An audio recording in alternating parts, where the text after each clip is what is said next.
Alors, je me présente, je suis Rémi Borne, l'auteur du livre L'ufologie en Touraine, sorti en 2019. Donc cet après-midi, je vous parlerai de l'ufologie en Touraine, les différentes observations, mais ça sera axé principalement sur la soirée du 5 novembre 90. Donc, euh, donc j'anime aussi, j'animais des repas ufologiques sur Tours de 2013 à 2019. On a reçu beaucoup de conférenciers dans le milieu de l'ufologie. Et moi, j'ai commencé, pour parler de moi, j'ai commencé l'ufologie au lycée. Donc ça va faire, j'ai 60 ans maintenant, donc ça va faire pas mal d'années. Donc j'ai longtemps été abonné à des revues spécialisées comme LDLN. Donc on a eu l'occasion de rencontrer Joël Ménard, pour ceux qui connaissent. Et en partenariat avec OVNI Anjou, nous sommes à la 4e édition des rencontres d'ufologie de Montsoureau. Donc nous avons créé une association et puis nous sommes donc, je disais, en collaboration avec OVNI Anjou qui eux sont basés à Angers. Nous sommes à Tours, donc Montsoureau était, comme indiqué la brochure, nous sommes au milieu de à 60 km, Montsoureau est à 60 km d'Angers et Tours est à 60 km d'Angers. Donc c'était parfait pour réunir les deux associations. Donc j'espère que la plupart des conférences auront lieu cet après-midi à partir de 14h15 et demain. Voilà, j'ai laissé la parole à Frédéric Brochard qui est président d'OVNI Anjou. Alors, donc je me présente, donc moi c'est Frédéric Brochard, je suis président de l'association OVNI Anjou et un des cofondateurs depuis 1997. Donc j'ai à mon actif plus de 80 enquêtes de terrain. Et on a donc décidé avec Tufo de nous allier, entre guillemets, de nous relier pour pouvoir permettre de diffuser au plus grand nombre des informations concernant les phénomènes OVNI, mais surtout factuelles, autour des enquêtes de terrain. Donc dans cette première partie, on va donc présenter avec Rémi les ovnis de novembre 1990, 35 ans, présentation des faits. Donc en préambule à la présentation, est-ce que parmi vous, en simplement levant la main, est-ce qu'il y a des personnes qui n'ont jamais entendu parler, non pas de la date du 5 novembre 90, bien évidemment, plus ou moins vous avez vécu cette période, mais de cette vague d'observations de phénomènes extraordinaires à travers la France? Levez la main ceux qui ne connaissent pas du tout ces faits. Savoir si on passe directement à du plus dur, comme on dit. Donc voilà l'affiche de cette 4e édition, hein, qui est consacrée à OVNI et nucléaire, essentiellement, et surtout hein, en souvenir pour se rappeler des événements du 5 novembre 1990, donc les 35 ans, qui n'a pas été relayé, vous noterez, hein, au niveau médiatique, et très peu dans le monde ufologique. Et pourtant, Dieu sait si, en ce qui concerne les recherches qu'on a pu mener à ce sujet, il s'agit d'une vague majeure, une des plus importantes, si ce n'est la plus considérable sur un laps de temps aussi court en France, et pas qu'en France. Donc également une pensée à deux amis qui nous ont quittés, Jacques Garnier et puis Joël Ménard, avec lequel on a eu la chance de travailler, d'échanger, de partager. Et c'est aussi pour lui que nous continuons cette ufologie de terrain, qui est la base même des recherches et des découvertes en ufologie. Donc cette présentation du 5 novembre 90 se fera en 3 étapes. Donc la première partie ce matin sur les faits en France et à l'étranger. Cet après-midi avec Rémi, nous aborderons des cas extraordinaires en Anjou et en Touraine. Et demain, des cas extraordinaires en France avec Didier Gomez. Demain matin. Donc première partie, les faits en France et à l'étranger. Qu'est-ce qui s'est passé Donc ce soir, vers 19h ou un petit peu après, un petit peu avant, beaucoup de personnes se sont manifestées à travers les médias, à savoir la presse, la radio, la télévision, mais également auprès de services de police, de la gendarmerie, pour signaler des phénomènes un petit peu partout en France qui ont profondément marqué, troublé donc les différents témoins, les milliers de témoins. Donc là, sur l'article, là, c'est un article de Ouest France. Vous pourrez en retrouver plein dans le hall également, concernant beaucoup d'observations de phénomènes ovnis. Et ce qui est intéressant, c'est vraiment de repartir sur les faits. Qu'est-ce qui s'est vraiment passé? Au-delà de l'interprétation, sur lesquelles, effectivement, il y a beaucoup de choses à dire, reprenons les témoignages bruts, à l'état brut. Donc sur le document précédent, donc le document, donc là, il y a un témoignage d'un artisan qui évoque un phénomène qu'il n'a pas pu expliquer, qu'il a observé à Saint-Étienne-des-Bois, donc en Loire-Atlantique. Donc je vous invite à regarder sur les panneaux parce qu'il y a beaucoup d'informations, de textes, et donc vous avez le croquis de son observation.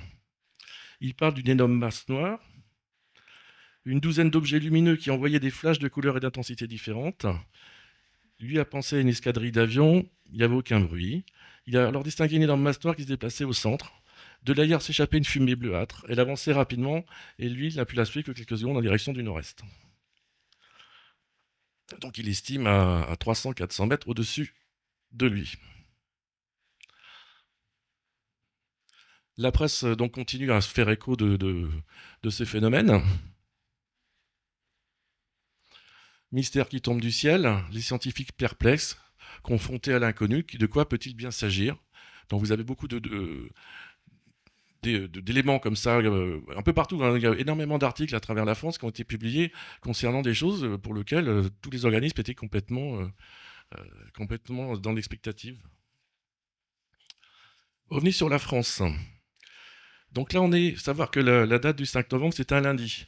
Les premières informations au niveau de la presse sont tombées le lendemain, l'information succincte, et beaucoup le 7 novembre, concernant les fameux phénomènes observés, et pour lesquels donc, les premières hypothèses ont été émises.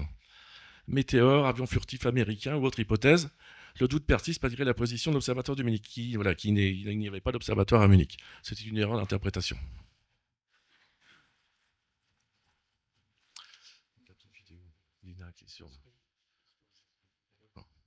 Donc vous avez un certain nombre de vidéos également au niveau de l'INA que vous pouvez, elle passe pas celle-ci, bon. Que vous pouvez donc regarder, télécharger en ligne. Vous tapez OVNI 5 novembre 90, vidéo INA, et donc vous avez les témoignages à l'état brut et également les commentaires des différents journalistes.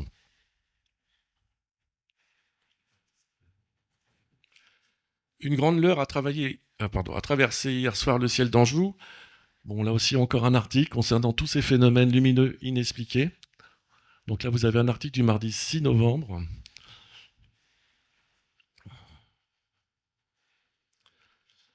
Alors, la vague n'a pas survolé, enfin, la vague d'observation a aussi été constatée dans d'autres pays. Notamment, vous avez la Grande-Bretagne, vous avez l'Italie, vous avez la France, bien évidemment, vous avez l'Allemagne, vous avez également la Pologne, et même quelques cas que j'ai repérés au niveau de la Russie.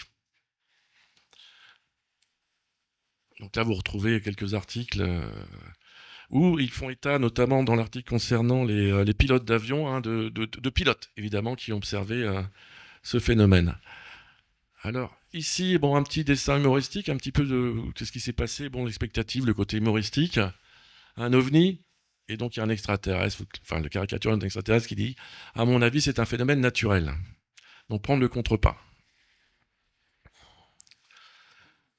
Un article de presse Le Parisien qui date du 8 novembre 1990, qui indique un Mirage est parti aux alentours de 19h30 à la chasse de ce qui semblerait être le fameux OVNI.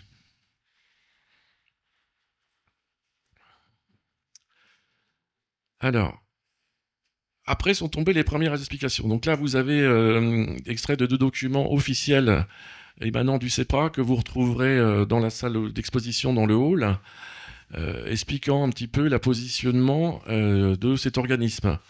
À noter, c'est qu'en fait, vous pourrez constater qu'en fait, il y a eu 2 saisies différentes au niveau des documents. Ce n'est pas la même typographie, ce qui voudrait dire que le document aurait été établi en plusieurs fois.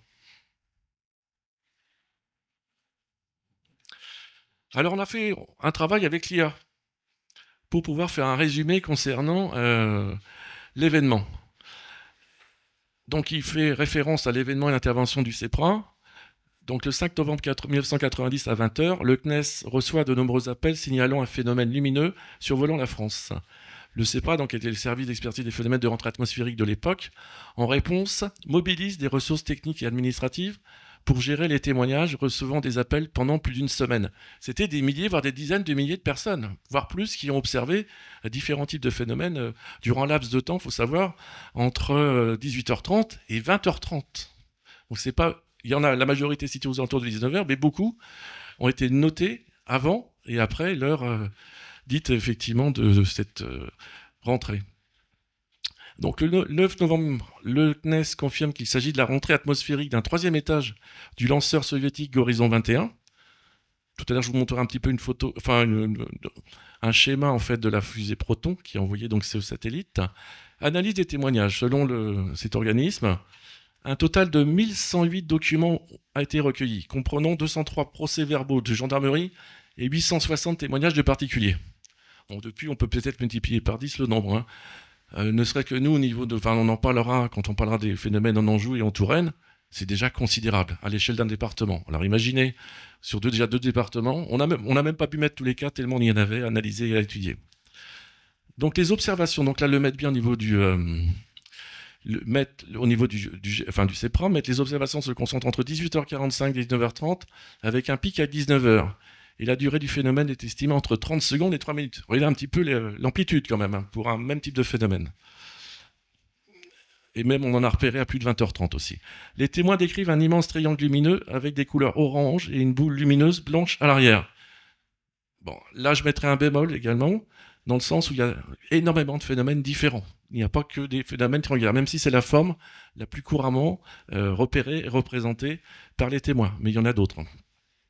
On y reviendra plus tard. Interprétation et rôle des médias. Évidemment, là aussi, c'est un résumé de l'ensemble des documents du CEPRA. Donc, la plupart des témoins n'ont pas cherché d'explications irrationnelles, mais les médias ont amplifié l'intérêt, générant des attentes et des spéculations. Donc, les témoignages de pilotes, bien que précis, ont parfois été interprétés comme une escadrille en formation, reflétant un contexte de tension au conflit du Golfe. Rappelez-vous, on était en pleine préparation de cette guerre. 2 témoins ont fourni des enregistrements photographiques confirmant la nature du phénomène. Un des deux, donc, il y a également un film qui a été pris par un professeur d'art plastique, hein, le fameux film avec le triangle, entre guillemets, que vous connaissez peut-être. La conclusion du CEPRA, donc cet événement a mis en lumière la nécessité d'améliorer les moyens de détection spatiaux et de transmission d'informations en temps réel. La collaboration avec les médias était cruciale, mais également a soulevé des préoccupations concernant la psychose potentielle générée par de tels phénomènes. C'est encore le cas actuellement. Ici, vous avez le Telex. Donc ça, c'est extrait de l'ouvrage de Didier Gomez, L'heure des ovnis, que je vous recommande de vous procurer, qui est donc une reproduction du Telex émanant du NORAD, USS Spacecom, transmis au CEPRA par la NASA. C'est exclusivement, écoutez bien, à partir de ce document, que la presse va se faire l'écho d'une explication visant à rassurer la majeure partie de la population. Il y avait une espèce de psychose, plutôt une peur. On en reparlera plus précisément pour vous expliquer un petit peu l'état psychologique, même encore à l'heure actuelle, de certains témoins. Donc, vous pouvez noter sur ce document, il est indiqué Horizon 21, plateforme USSR, donc pour la Russie. Et notez bien, et Didier Gomez l'avait relevé aussi, plateforme signifie donc pas étage, mais c'est un élément de séparation. Donc c'est un élément beaucoup plus petit. Une fusée Proton, donc c'est quand même une belle bête, hein, elle est très très haute, hein, plusieurs dizaines de mètres, et l'élément en question serait situé à ce niveau-là, ici. Donc ce ne serait pas un élément de grande dimension. Et donc il serait rentré dans l'atmosphère à plus de 100 km. Imaginez un petit peu ce petit élément. Donc la trajectoire supposée de la rentrée, réajustée par rapport à, entre guillemets, à des calculs, prenant en compte la majorité des témoignages. Donc il y a une grosse proportion, une proportion importante relevant cette trajectoire au-dessus de la France. Alors ce qui n'explique pas les observations effectuées en Grande-Bretagne, ni celles qui en Italie et dans d'autres pays, sachant que des personnes observaient le phénomène vraiment au-dessus de leur tête.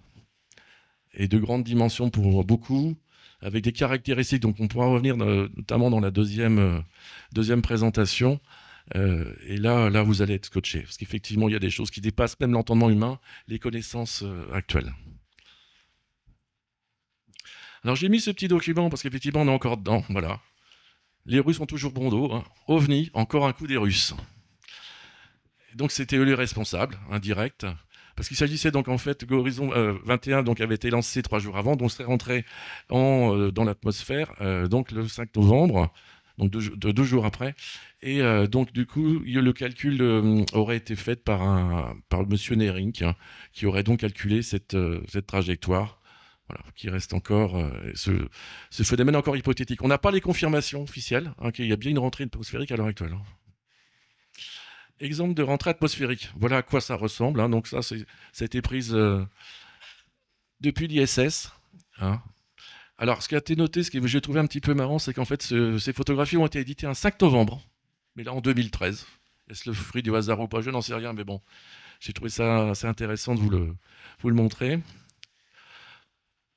Ensuite, là aussi, hein, une caractéristique visuelle de rentrée atmosphérique. Hein. Donc on voit bien l'éparpillement des différents corps, enfin des différentes parties en fait de l'objet, provoquant en fonction du type de matériau des couleurs différentes. Mais vous pouvez le constater, c'est complètement erratique, hein, c'est aléatoire. Les témoins qui relatent ces faits ne relatent pas ce genre de petites choses. Après, c'est l'interprétatif hein, qui est porté, mais on y reviendra, mais on a des phénomènes qui sont vraiment conséquents, qui ne s'apparentent pas à ça et qui étaient au niveau du sol, pratiquement près du sol. Alors, je vous invite à aller voir aussi l'émission TV 7 sur 7, où Alain Delon donc, est interrogé par Anne Sinclair concernant ce fameux ovni. Alain Delon dit « j'y crois pas du tout, etc. etc. » C'est très intéressant parce que beaucoup, au vu des réponses en fait, qui ont été apportées officiellement, beaucoup de personnes se sont offusquées hein, quand déjà la réponse je dirais, qui ne correspond pas du tout à ce qu'ils ont pu observer ce soir-là. Donc voilà pour cette présentation succincte.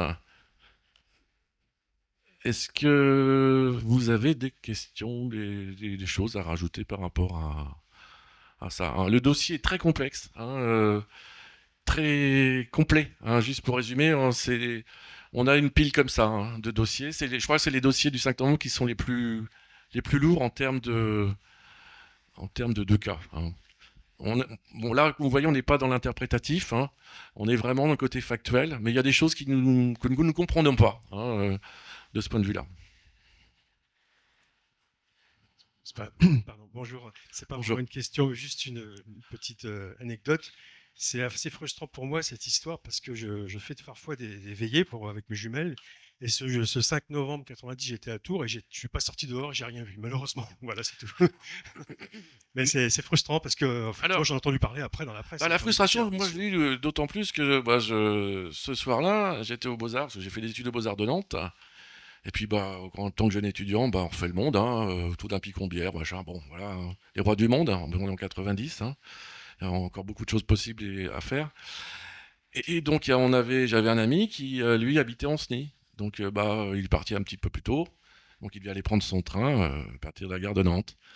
Et donc, il est passé au niveau de la cathédrale de Nantes. Et au-dessus de la cathédrale de Nantes, plusieurs témoins me l'ont confirmé. Vous avez un ovni de forme triangulaire, noir, stationnaire, qui masquait les étoiles au-dessus de la cathédrale de Nantes, ce soir du 5 novembre 1990. D'accord. Par contre, effectivement, là, je vous suis complètement. Quand on étudie le dossier, on voit bien que c'est pas uniquement. D'abord, c'est par rapport à la trajectoire. Il y a eu des observations en dehors de cette trajectoire de la fusée Proton. Et puis, c'est pas uniquement ce triangle noir qui est observé. Et puis, il y a eu effectivement des phénomènes stationnaires. Quand un objet fait une rentrée atmosphérique, il stationne pas, quoi. Hein, c'est comme une toile filante, quoi. Voilà. Il y a des caractéristiques visuelles, effectivement, qui ne trompent pas. Surtout de part. Alors, je me suis interrogé, j'ai posé des questions par rapport à un astronome. Je lui ai dit voilà, ce type d'objet à 100 km, à bout de bras, si on pouvait le mettre, ça serait grand comment? Comme ça. Pas plus. Alors que les témoins, et notamment ceux qui ont enquêté, qu'on retrouve dans beaucoup de témoignages et au niveau de la presse, font état de phénomènes qui couvrent certaines fois l'intégralité de leur champ visuel, une ville au-dessus de la ville. Oui, on voit bien que c'est pas ça, quoi, effectivement. Alors, tous les cas qui nous ont été rapportés sur le 5 novembre 90 ne peuvent s'apparenter à une rentrée atmosphérique. Et même les témoins, même 35 ans après, viennent nous voir en disant eh ben, je suis encore sur le cul, je suis encore impressionné, choqué, j'ai peur, ou alors j'ai trouvé ça tellement magnifique, tellement gracieux, tellement hors du temps que ça reste un événement marquant et pérenne dans leur vie. Une dernière chose, c'est effectivement les chercheurs ont remarqué qu'à chaque fois qu'il y a il y a une vague comme ça, on a l'impression que le phénomène, alors c'est une impression, hein, c'est une interprétation que je fais, essaye de se calquer un petit peu un côté, il y a un aspect un peu mimétique avec quelque chose qui est conventionnel, qui s'explique, quoi. Comme là, la fusée Proton, comme par hasard, il y avait cette fusée Proton qui est rentrée dans l'atmosphère à ce moment-là, et on dirait que le phénomène en a profité un peu pour se manifester. Enfin voilà, c'est une hypothèse qu'ont fait certains C'est chercheurs. une hypothèse tout C'est à assez fait. étrange. Moi, je l'avais évoqué avec Joël Ménard, mais je dis simplement, si on prenait le postulat inverse, en disant tout simplement, il n'y a jamais eu de rentrée atmosphérique, tout était fait de Ben ovni. L'hypothèse tient autant.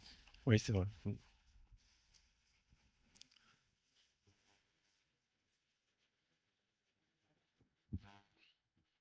D'autres questions dans la salle, non? Parce que moi, Oui. je vous parlerai Ah, cet après-midi de certains cas ufologiques que j'ai enquêté avec Jean-Michel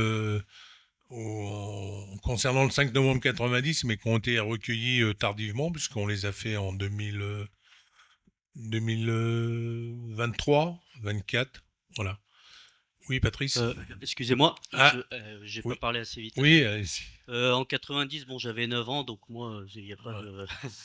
c'est réglé. C'est raté, là. Je voulais revenir sur la présentation et notamment le compte-rendu de la NASA, où Oui. vous évoquez le fait qu'il y ait marqué plateforme.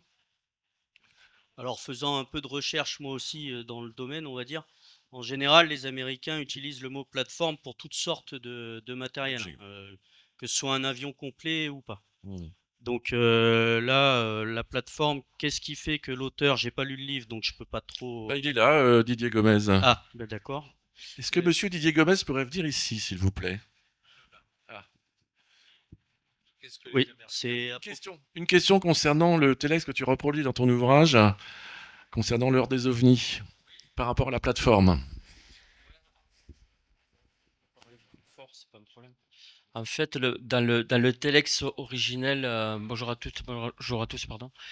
Dans le telex originel qu'on avait récupéré de la NASA, le terme de plateforme, en fait, correspond à, au troisième étage de la fusée Horizon 21 qui s'est détachée. Et il y a des débris, en fait, qui se sont condensés dans l'atmosphère. Et c'est ça, enfin, moi, personnellement, je suis témoin du 5 novembre, donc je discutais avec... c'était avec toi ou avec Rémi, je sais plus. C'est dans Lumière dans la nuit numéro 310, il y a mon témoignage. J'avais fait l'enquête avec Joël Ménard. Et donc, effectivement, moi, je suis témoin de la rentrée atmosphérique, de la rentrée des débris du troisième étage du satellite Horizon 21. Voilà ce qu'on avait récupéré à l'époque, que j'avais retranscrit dans le bouquin, parce que mais c'est surtout, c'était pas par rapport au terme plateforme, c'était surtout par rapport aux horaires. Parce que c'est ce que j'ai démontré dans le bouquin que j'ai sorti sur les enquêtes que j'ai fait dans le département de l'Eure et de la Haute-Normandie, c'est que les horaires observés ne correspondaient pas du tout avec l'heure de rentrée des débris. Donc c'est ça surtout qui était intéressant, c'est qu'il y avait une rentrée atmosphérique et Joël l'a démontré dans Lumière dans la nuit aussi, puisqu'il y a consacré plusieurs années et plusieurs numéros, qu'il y avait eu bel et bien une rentrée atmosphérique. Donc au départ, certains ufologues disaient non, mais en fait c'est pas la rentrée. Enfin, moi ce que j'ai vu c'est la rentrée. Mais il y a eu en même temps, il y a eu des tas de témoignages de choses qui sont observées au ras des toits, qui ont fait du surplace, qui sont repartis dans l'autre sens, avec des éclairages au sol. Je vous présenterai un témoignage demain dans le département de l'Eure où enfin, je vais pas refaire ce que je vais dire demain, mais c'est la couverture du bouquin L'heure des ovnis, où il y a une structure triangulaire qui a éclairé une cour de ferme. Donc ça, ça peut pas être la rentrée. Ça peut pas être des débris spatiaux qui font ça. Voilà. Et ça, c'est les documents qu'on avait récupérés à l'époque. Ouais. Juste pour rebondir et revenir sur le compte rendu du CEPRA, donc le téléfax qui a été donc envoyé concernant ce que vient de dire Didier Gomez, fait état d'une descente le 5 novembre à 18h06. Donc après, donc du coup 19h06.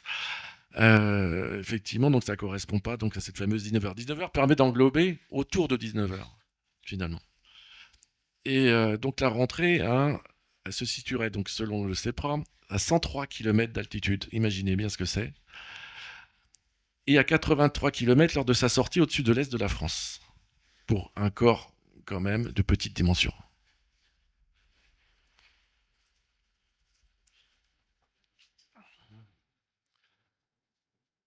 Alors, on a récupéré, donc parce qu'effectivement, il y a encore en ligne les PV de. On a encore en ligne les PV de gendarmerie concernant des témoins. Donc regardez, ça vaut le coup d'œil parce que tout n'est pas caviardé. Vous avez des éléments qui vous permettent peut-être de retrouver des lieux précis. Mais aussi, il y a aussi des choses qui ont été volontairement occultées pour ne pas montrer, je dirais, tellement l'intensité du phénomène et les caractéristiques des phénomènes observés. Ça, c'est une première chose. Et pour en revenir concernant les horaires, les premiers cas ont été bien constatés à 18h30, les derniers vers 20h30.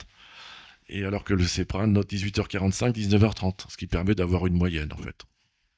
Alors, bonjour Philippe Grimpe du Sceau. Et j'ai été frappé sur le mot plateforme, ça m'a rappelé le témoignage de gendarmes. Alors, je suis incapable de dire si c'était des gendarmes belges ou français au 5 novembre 90 qui avaient assisté à quelque chose et ils parlaient justement de quelque chose de la taille d'une plateforme, mais c'est-à-dire quelque chose de très grand, très sombre, très lent.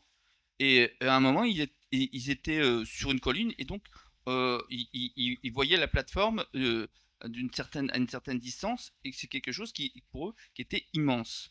Hein. Et là, c'est vraiment, euh, pour eux, ça les a très étonnés, quoi. Ils comprenaient pas ce qu'ils voyaient. Je te rejoins tout à fait. Ce qui est notable, et justement ce qu'on va développer demain, savoir exactement à quelle heure précise il y aurait une rentrée atmosphérique ou pas, c'est pas tellement notre propos. On n'arrivera pas à se mettre d'accord, on n'a pas tous les éléments. Il y a des gardes-clochers entre ça et ça. Nous, ce qui nous importe, c'est surtout de revenir aux faits, de revenir au témoignage, remettre le témoignage au centre, au cœur des recherches. Et demain, d'ailleurs, on aura l'occasion de vous présenter avec Didier Gomez des cas effectués par des pilotes et notamment un pilote d'hélicoptère qui observait les phénomènes sous son hélicoptère. Et là, c'est quand même quelque chose d'assez nouveau, à savoir, donc effectivement, on peut constater que le phénomène était bien présent, bien visible. Après, on reviendra demain sur radar par radar, phénomène dit matériel ou non matériel, mais toujours est-il que, en revenant sur le terrain des faits et des analyses qu'on a pu mener, bah, les témoins restent fortement marqués. Il y a vraiment une dimension psychologique qui ne peut pas s'apparenter à un pet de mouche dans le ciel, quoi. C'est cette quand vous avez une observation, quand vous voyez quelque chose dans le ciel qui est lent, quasiment stationnaire, qui vous bouche l'horizon et qui cache les étoiles, vous pouvez pas vous dire mais qu'est-ce que c'est alors qu'une rentrée atmosphérique avec les frictions, vous avez quand même un effet de lumière lié à l'échauffement des matériaux. Ouais, il y a des particules qui s'échappent. Mm. Mais tous les jours, vous avez des satellites qui rentrent dans notre atmosphère. Bien sûr. Bon, il a plus de chances voilà, de s'écraser en mer que sur les terres, mais toujours est-il que ce type de phénomène est fréquent.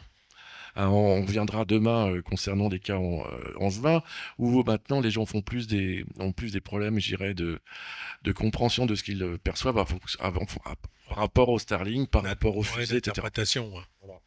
Mais quand les témoins vous disent que ça couvre l'intégralité de son champ visuel, que le phénomène se déplaçait très lentement, qu'il y a eu un effet hausse tout autour, que vous avez l'impression que le monde vient au ralenti, qu'ils sont dans une autre dimension, dans une autre réalité, là on passe à un autre niveau que simplement quelques débris spatiaux observés et observables.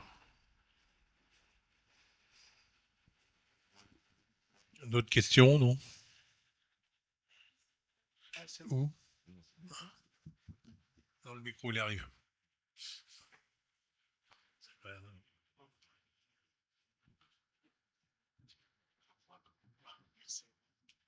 Alors oui, j'avais une question par rapport à, enfin c'est pas une question, c'est plus une observation. Il faut replacer les choses dans leur contexte. Tu as cité tout à l'heure la guerre du Golfe, et ça c'est intéressant aussi de savoir que la guerre du Golfe a commencé en août 2090, si ma mémoire est bonne, et se terminé en début d'année 91. Là, on est quasiment au milieu de la guerre du Golfe. Et en fait, on sait, quand on replace les choses dans leur contexte, qu'il y a eu beaucoup d'observations d'OVNI, donc étymologiquement d'objets volants non identifiés, pendant les guerres.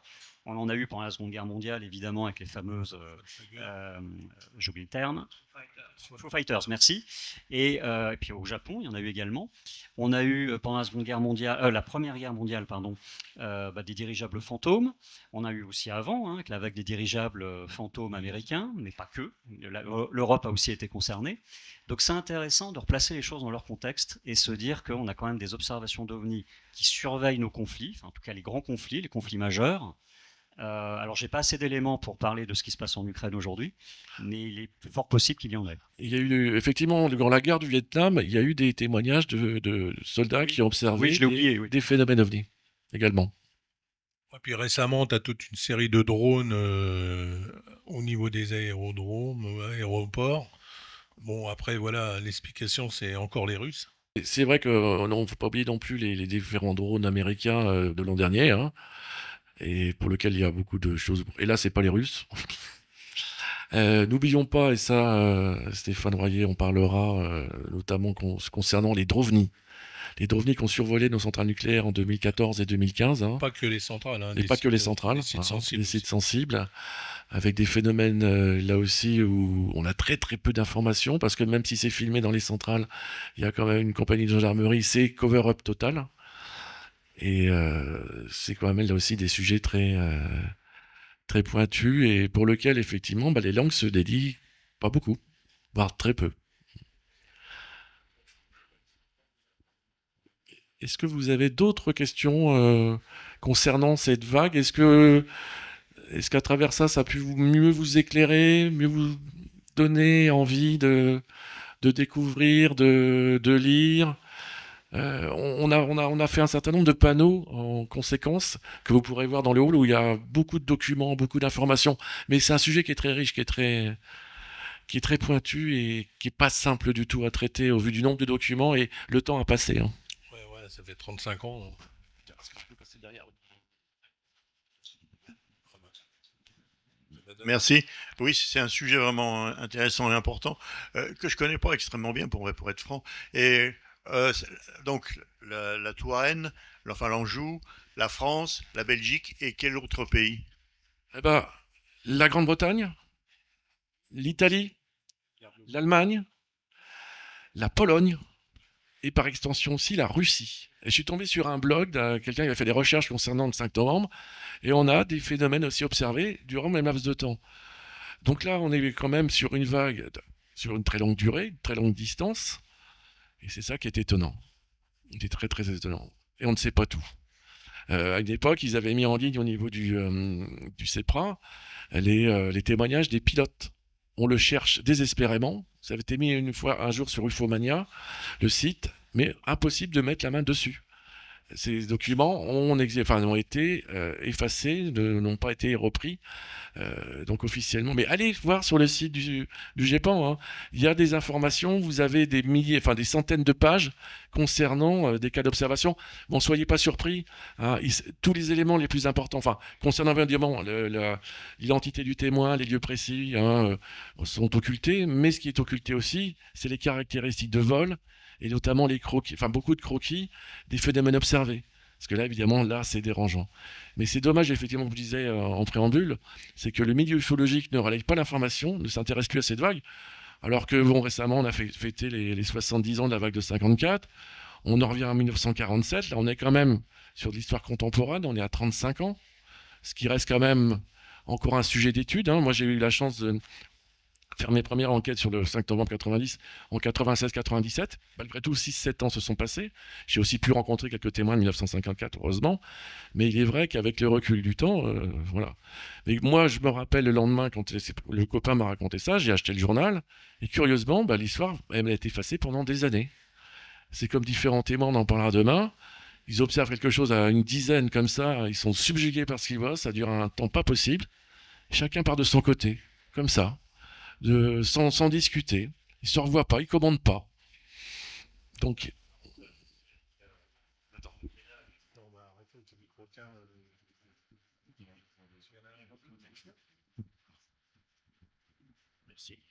Merci. Oh, c'est juste pour dire que c'est un petit peu comme une certaine autopsie. La rentrée atmosphérique a vraiment été employée comme une arme de destruction massive, hein, sur la vague de 90. Elle est censée tout expliquer et puis circuler, il n'y a plus rien à voir. ouais, tu penses que c'est effectivement. Bon, moi, je pense que c'est cacher une certaine chose qui sont dérangeantes, mais c'est vrai que quand on voit les réactions des témoins, bah, je sais pas comment j'aurais réagi. Il y en a qui ont eu peur, il y en a qui ont été subjugués, il y en a qui ont trouvé ça absolument magnifique, majestueux.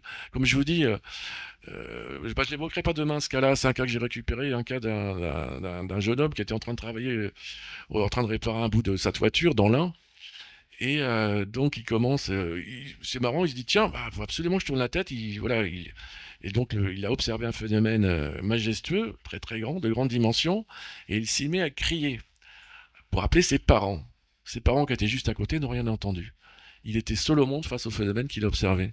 Et dans une ambiance cotonneuse, et c'est ça qui est vraiment, je trouve, très très important dans l'étude, l'analyse justement de ces cas du 5 novembre 90. Hein. Demain, je vous montrerai des choses, on reste sur le cul, hein, et les témoins restent sur le cul 35 ans après.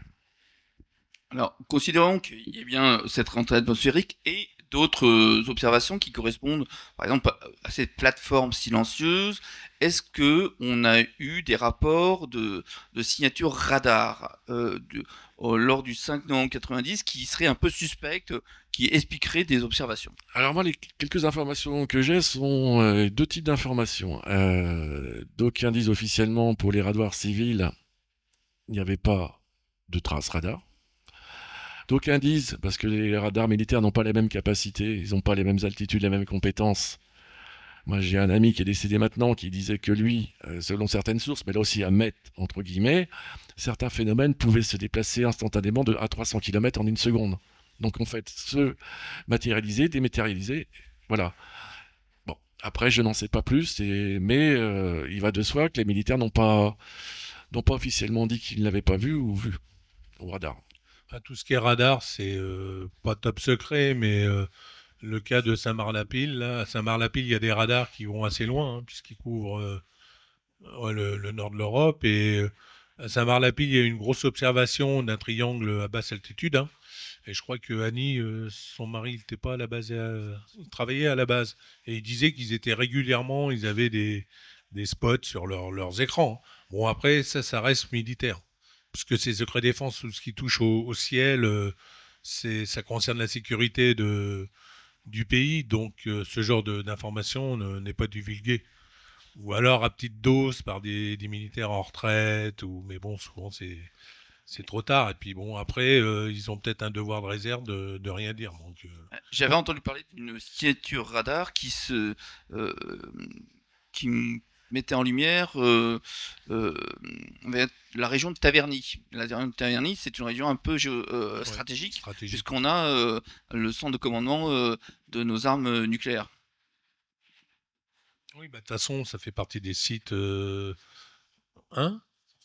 Ouais, sensibles, ouais, c'est des sites sensibles. Mais Saint-Marc-la-Pile, c'est vrai que les installations, une partie des installations, vous pouvez les voir sur Google Maps, ça sont floutées, mais une grosse partie est souterraine. C'est immense, hein, la base de Saint-Marc.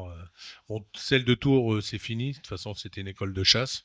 Mais reste Saint-Marc et c'est un gros complexe. Et eux, ils ont régulièrement des traces sur leurs écrans.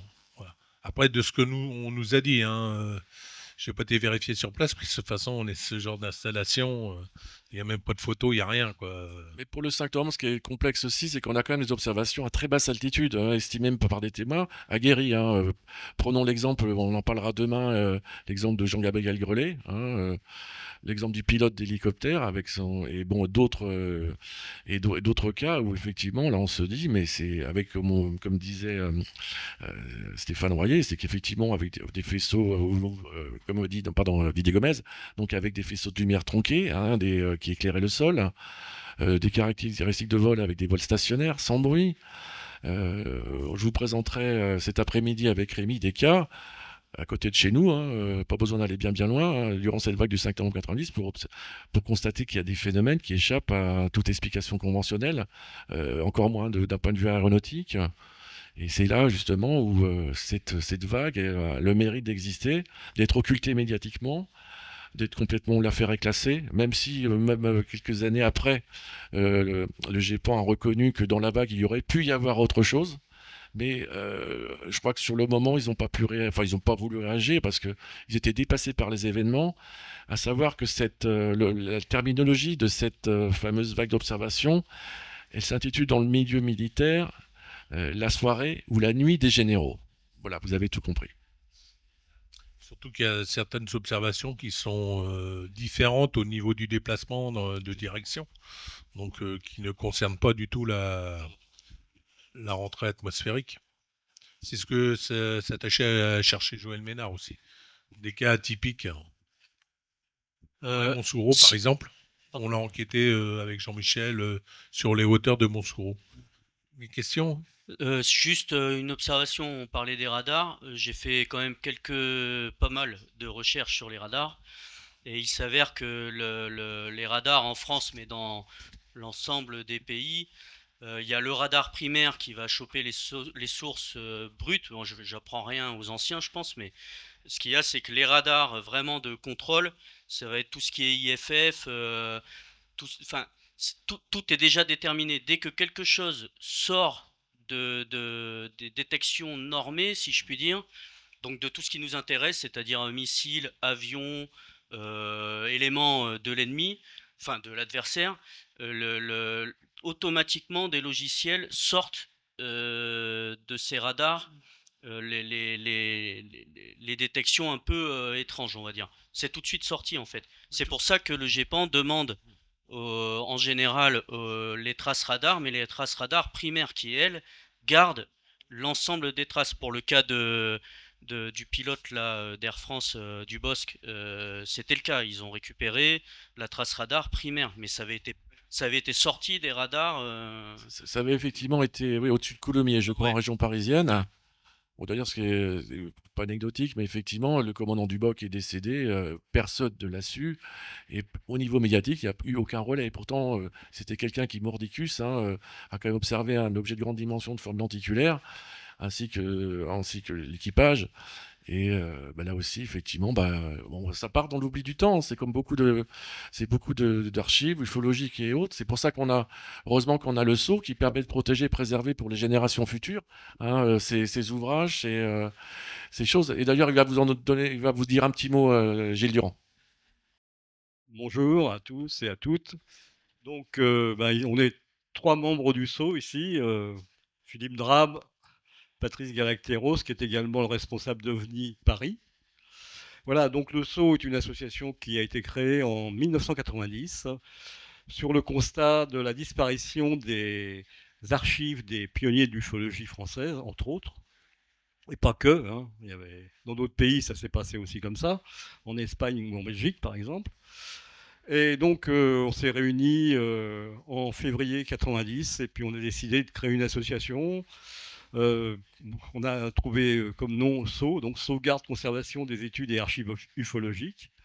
Et donc au bout de 35 ans, on a des tonnes d'archives. Elles ne nous appartiennent pas, elles appartiennent à leurs propriétaires, même si on a signé un contrat ensemble. Et elles sont donc destinées à être déposées aux archives nationales, donc à Pierrefitte-sur-Seine, en région parisienne, ou dans les archives départementales où les ufologues indépendants ou les associations ont été actives. C'est pour ça qu'on a un fonds d'archives dans les Bouches-du-Rhône. On va d'ailleurs le mois prochain descendre 18 caisses d'archives aux archives départementales, les archives du fonds SOS OVNI. Et donc on a également un fonds d'archives à Metz, où il y a les archives du CNEGU, enfin des associations qui étaient membres du CNEGU à l'époque, et également à Nancy, les archives du fonds donc GPUN, donc le groupe privé ufologique nancéen. Voilà, donc on a également des bibliothèques, parce que les livres ne sont pas pris par les archives du fait du dépôt légal. Donc on a été obligé de trouver une autre entrée, c'est-à-dire des bibliothèques publiques, mais à vocation patrimoniale, comme celle du Pontifroy à Metz, qui a donc qui peut vous proposer environ 1500 livres ufologiques. Voilà. Alors vous pouvez voir, notre stand est au fond là-bas. Vous pouvez aussi récupérer un triptyque qui vous présente notre association en détail. Et vous pouvez même devenir membre du Sceau, comme on peut devenir Anjou ou devenir un Touraine. Oui. Oui. De jeunes. Oui, de jeunes, d'accord, ok. Oui, on a besoin de jeunes et de moins jeunes aussi, parce que de jeunes dans leur tête surtout. Hein, voilà. Des déménageurs, oui, des déménageurs. Là, on va mesurer la taille des biceps à la sortie. Hein, voilà. Oui. Bien sûr, on fait de la numérisation depuis 15 ans maintenant. On fait de la numérisation. On a numérisé 3000 revues ufologiques francophones qui sont disponibles sur un site qui est en Suède. C'est le site de l'AFU, l'association pour l'inexpliqué. Et vous avez donc un item sur les revues françaises et vous avez toutes les revues françaises. J'exagère. Vous avez les revues françaises dont on a l'autorisation de mettre, dont on a obtenu l'autorisation de mettre en ligne, parce que juridiquement c'est compliqué. Hein, on ne peut pas mettre en ligne des revues si on n'a pas l'autorisation des rédacteurs en chef, des responsables d'associations, etc., etc. Enfin, il faut au moins une personne qui donne son autorisation. Voilà. Oui, il y a quelqu'un qui veut poser une question. Oui, justement, à propos des dossiers sur l'AFU, donc vous confirmez le phénomène spatiaux de GEPA, on a tout est numérisé. Moi, j'ai numérisé la plupart des numéros, 52 numéros, quoi. Il n'y a plus personne pour nous donner l'accord de les mettre en ligne. Ah oui. Voilà. Madame Fouret est décédée en 2018. C'est terminé. Il n'y a plus personne. Hein. Sinon, il y a pour le GEPA, il y a le condensé là qu'on peut acheter. Voilà, exactement, le coffret, ouais. Mais autrement, qui vaut très cher quand même. Ouais. Oui, il vaut même plus cher sur eBay qu'il valait à l'origine chez l'éditeur. Il est à 240. C'était un cadeau de Noël pour moi. Oui, c'est ça, c'est un cadeau de Noël. Et sinon, ça aurait pu être Joël Ménard qui aurait pu donner son accord. Mais comme il avait certaines réticences vis-à-vis du Sceau, il n'a jamais répondu. Voilà. Eh oui. Ah ben, je l'ai dit il y a 2 secondes. Je suis désolé. Faut suivre. Sauvegarde et conservation des études et archives ufologiques. Voilà. Alors, il y a une petite histoire derrière cet acronyme. C'est qu'en fait, le premier gros fonds qu'on a sauvegardé, c'est celui de Michel Monnery. Certains vont dire, oui, c'était un sceptique. Ok, d'accord. Mais enfin, bon, il avait fait des dizaines et des dizaines d'enquêtes, donc dans le cadre de Lumière dans la nuit. Et en fait, il était sigillographiste aux Archives nationales. C'est-à-dire, il s'occupait de la restauration des sceaux. Les sceaux, les tampons, hein, pas des imbéciles. Pas des sceaux de 3 litres. Voilà, je te repasse la parole. Gilles, juste une chose, il ne faut pas oublier que les archives, c'est pas seulement du papier, c'est pas seulement les livres, c'est que nous avons énormément d'archives maintenant, vidéo, les anciennes VHS, les CD-ROM, les disquettes, aujourd'hui beaucoup de documents numériques, tout doit être sauvegardé. On sait très bien que le problème du papier, bien sûr, n'est pas pérenne dans le temps, donc il faut réimprimer. C'est ce qui est le plus pérenne quand même. Hein. Oui, non, mais je veux dire que un livre d'il y a 200 ans est peut-être plus pérenne d'un livre d'il y a 5 ans. Oui, et qu'une disquette de 3 pouces et demi ou d'une VHS. Mais le problème justement, c'est que les documents numériques, il y a un problème. Dans 50 ans, est-ce qu'ils existeront encore ? Voilà. Pour ça qu'on arrive souvent à finir par le tirer sur une feuille de papier. Oui, bien sûr. Mais pour ça, j'ai toujours été partisan de... C'est totalement absurde, mais c'est comme ça. Mais c'est pour ça qu'il faut avoir un double sauvegarde. Tu peux lui enlever le micro parce qu'autrement il va parler pendant 2 heures. Allez. Excusez-moi. Pardon? Est-ce que- J'avais une dernière question. Enfin, j'ai pas mal de questions. Je suis désolé. Je parle beaucoup depuis ce matin. Je vais arrêter. C'est pas grave. Mais pour le saut, justement, Oui, dans le cadre vas-y. d'une recherche, Oui. admettons personnelle, Oui. sur quelque chose de particulier. Oui, un cas, une Ouais, observation, voilà. enfin, On tout ce que tu peut, veux. Ouais. on peut prendre liaison avec vous. Ouais, bien sûr. Ouais. Et est-ce qu'on doit se déplacer dans les centres de stockage Ah pour bah faire oui, les recherches? pour la Ouais, plupart. voilà. Bah, il y a donc, on a un site internet sur lequel on a un accès à ce qu'on, nous on a un NAS, donc on a un serveur privé.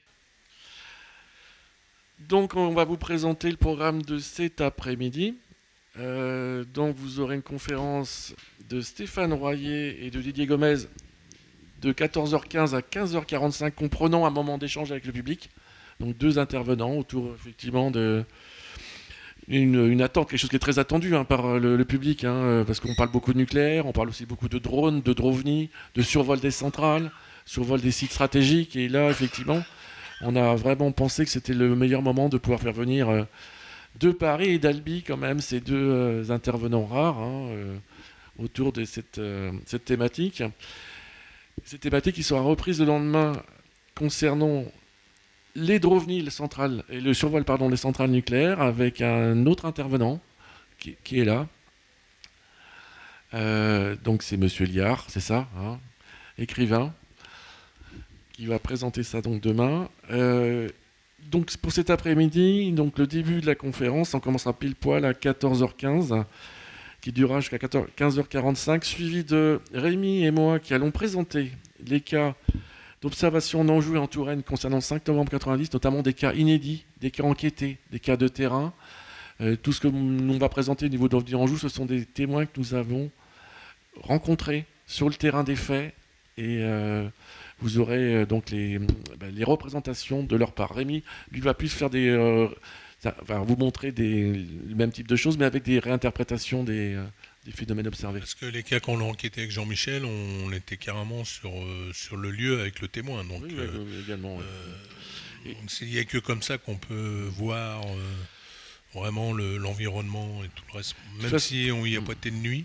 Mais, voilà. Mais c'est sur le terrain des faits avec le témoin qu'on se rend compte d'un certain de choses, et qu'on peut évidemment prendre des paramètres quant aux dimensions d'observation, voir un petit peu tout l'environnement, puis surtout la psychologie du témoin aussi qui est importante. Et on rend les rencontres. On ne sait pas sur Internet que ça va se faire. C'est pour ça qu'on défend Mordicus dans l'esprit de Joël Ménard, l'enquête de terrain. Mais tout en utilisant, n'oublions pas non plus les vecteurs de communication contemporains. Et c'est pour ça qu'effectivement, nous, on s'attelle véritablement à chercher de quoi il en retourne, mais sans interprétatif. On ne vous parlera pas d'hypothèses extraterrestres, d'autres dimensions. On vous dirait que ce ne sont que des hypothèses, mais on est sûr de rien. Ça reviendra peut-être dans les événements à venir. Et donc, ça sera de 16h15 à 17h15. Donc, il y aura une petite pause. Et après, donc, Charles-Maxence Laillé qui arrivera tout à l'heure, je ne sais pas s'il est déjà là, pas encore, qui nous fera un petit panorama, un panorama d'ufologie mondiale, donc les dernières actualités, nous dire un petit peu de quoi il en retourne. Et ça se terminera à 18h30 et on terminera la journée à 19h aujourd'hui. Voilà.